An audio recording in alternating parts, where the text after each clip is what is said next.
Well, you brought up the debt problem, and all these central bankers were in Jackson Hole, and Powell had like a more hawkish speech, talked about how we need to hire for longer. But at the same time, you have this fiscal spending still going on, and they seem to be Yeah, completely at odds exactly. with each other, right? And the central bankers are like, well, we can't control that. And they just kind of like avoid any questions about the fact that we're still having massive amount of deficit spending going on. And, where do you see the Fed going from here? Like, it seems to me that they're at odds with the fiscal side of things. And, you brought up how there's such a small amount of wealth propping up this giant bubble. I mean, just look at the public debt, and it just keeps growing, Oh yeah. even now. So, like, what do you think the central bankers are thinking about these? How do you think the central bankers are thinking about these things? It seems like they're in a hard place right now, given monetary policy and the current fiscal situation. Yeah, I think you're absolutely right. They are counteracting each other. So the Fed is trying to tighten, is trying to strangle the private economy, of course, is trying to do that to cover over or to hide the inflation that's been caused by government spending.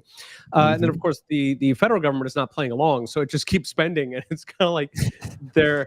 In a sense, they're working at odds. There's kind of this image among central bank junkies that Jerome Powell is like this honey badger, because he's so relatively hawkish for a central banker, meaning that he wants higher rates. And that narrative kind of annoys me because Powell is not a badass. He's not a honey badger. He could stop the federal deficits immediately. He could just get up on a speech and he could say, guess what? We're not going to buy any more treasuries. And in fact, we're going to sell all the ones we have. We're going to sell them at, I don't know, $200 billion a month until they're all gone. And immediately that would spike rates so much that the federal government, the ones who are actually, by the way, the deficit is close to $200 billion a month, they would have to then rein that in, or else the treasuries would end up going to confetti. The rates would spike. So Powell has it in his power anytime he wants to stop the federal government. But instead, of course, he pretends that it's got nothing to do with him. There was a congressional hearing a couple months ago where one of the Congress things asked Powell if federal spending was part of the problem. And it looked like you'd offended his wife, he was like, what, yeah, he like stuttered and how dare you, that. And then he went on how, he doesn't have anything to say about the federal spending. And, fundamentally because the Fed and Jerome Powell are aware that they can have a leash put on them anytime, right? So, that's why they quote unquote fight inflation. It's why they try to optimize economic growth. The reason is because they know that if they screw up bad enough, then the voters get angry, the politicians respond to that, and then the Fed is done. It becomes at best a captive part of Treasury. At worst, it just gets done in altogether, which, by the way, America has already closed 2 central banks. So we have it in us to close the third if it comes to that. Yeah, well, it seems like these central bankers, I mean, you had all this money printing that occurred in the pandemic. You had these stimulus packages. You had all these massive QE programs again. And they said, we need to create inflation. They were literally trying to do that. And then the inflation started to come up. And then they said, oh, this is just transitory. And then it was just complete panic. And they completely pivoted on their monetary policy, jacked interest rates up. And we had, I think, 3 of the largest bank failures in history occur as a result of this. And now they're just trying to create more unemployment. So they're trying to make people lose their jobs. And you're looking at the unemployment rate, and it's still at multi-decade lows. And so how do you view the labor market right now? And because it still remains extremely tight, at least by the metrics that they're sending out to us. Yeah, the labor market is a funny thing. So a lot of people dropped out of the labor force permanently during COVID. You remember in 2021, we had really awful job shortages. Yeah. You had CEOs of like small manufacturers coming in to get on the assembly line. It was impossible to hire like a roofer because, the guys would say, I can't get any assistants. Nobody wants to work because people were getting all this money to sit on the couch. Now, a lot of that went away, of course, when the freebies ended, but there's still, we've got about 1 million or a little bit over 1 million people who have permanently dropped out of the labor force. Actually, if we compare that to Trump era trend, it's probably closer to 3 million or so. So we've got a lot of missing people. And I mean, you can see it if you walk around. Like if you walk around any big city in America and you say, okay, we got 3.5% unemployment, and then look at all the people who are just kind of chilling out, maybe they're high. It's hard to tell. Like 3.5%, I don't know, something doesn't match here. And, of course, what's squaring that is that the official unemployment numbers only count people who are looking for a job, which is cute because there's a lot of people who aren't looking for a job, either because, they're getting free sandwiches in front of the 7-Eleven, or they're on government benefits, or somewhere in between.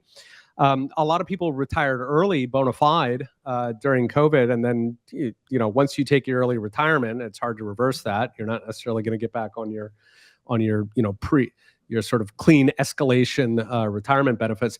So anyway, a lot of people did drop out of the market. And then the other point that I'd mentioned just on unemployment is that typically unemployment is a lagging indicator, means that it doesn't go down before a recession. It doesn't even go down early in a recession. It typically comes later in a recession. And the reason is that companies are always trying to hoard workers. They're trying to hold on to people because it's fantastically expensive to hire people, right? So the average in the US, it costs about 30% of a person's annual salary to hire for that position. Okay. And then on top of that, they might not be up to speed. Depending on the skill level of the job, it might be months, might even be a year before they're really up to speed on the job. So it is amazingly expensive. That's the US. In Europe, I can't imagine how bad it is in Europe.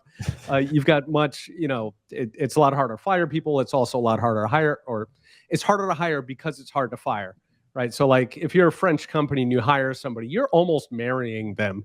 You better hope you like them, because it's going to be real hard to get rid of them. So at any rate, the upshot is that companies tend to hold on to workers too long. Okay. And so we don't necessarily know what's happening in terms of the recession yet from the labor market. What we are seeing, we just had some jobs numbers out the past couple of days where like openings, starting salaries, right? There are these sort of early canaries in the coal mine that are suggesting that working hours. Yeah, right. Yeah, exactly. Working hours. So labor demand is drying up, but actual jobs, not only is that a lagging indicator, but given the labor shortages that we had 2 years ago, I think a lot of companies are very, very reluctant to let anybody whatsoever go, just in case they're wrong and the economy gets a second win. So the Fed's focused on backwards-looking data, as always, right? Yeah, and they're very open about it. They have whole conferences where they sit and try to figure out how did seasonal adjustment change. Most of the statistics that they come out with are dominated by these seasonal adjustments. And the seasonal adjustments, so for example, cash demand always goes up right before Christmas, right? So if you're the week before Christmas and you see a 2% rise in demand, you don't say, oh my God, what's happening? You say, well, yes, okay, you have to smooth that out because it's the week before Christmas. So that's seasonal adjustment. That's fine. That's legitimate. The problem is that they don't know what COVID did. And they've been saying that all through COVID, that these statistics are kind of blind because the magnitudes were so huge during COVID. Like almost any economic chart that you look at, you're kind of bumping along. Yeah, right. And then COVID, like now, you got to zoom out the chart to the point that everything else just looks like a flat line. I mean, it was crazy. It was mind-blowingly stupid, just what they did during COVID from an economic perspective. And of course, the problem there is that those kinds, there's social repercussions to that kind of manipulation of of a society, but economically, it also takes a long time for those things to work through. So, if you suddenly throw, 40% of the population out of work for 9 months, I mean, that has decade-long consequences in the labor market. You've got people who didn't go to school or who changed majors. I mean, it's just, we're going to be living with it for the rest of our life because those magnitudes were so enormous. But right, sorry. But in this context, the upshot is that the Fed's statistics, they don't know exactly what they're adjusting for. Those seasonal adjustments are all way off. And so that can then, when you've got a series that bona fide fluctuates by like plus or minus 0.2%, and you've got these massive statistical adjustments that you don't know how to do. I mean, often they account for 70% or more of the data is actually adjustment. I think they're flying blind. And, Jerome Powell gave a quote, a couple days ago in his speech. He said, "We are navigating by the stars under cloudy skies."